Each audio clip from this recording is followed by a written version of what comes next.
Welcome. We will show you how to download acknowledgement, official and provisional receipts.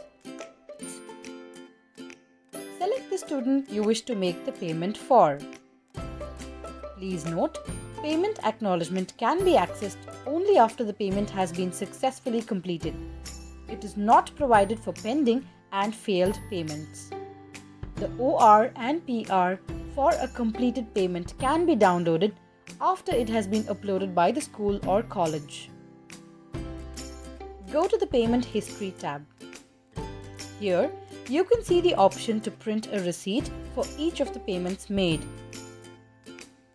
Please note, this is only an acknowledgement of the fees paid and not the official receipt.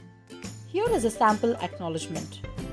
The first block contains all the details of the payment. The second block contains the installment details. The third block contains the breakup of the fees.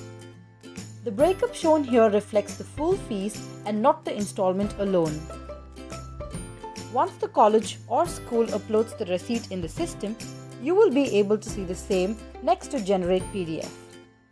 And you're done.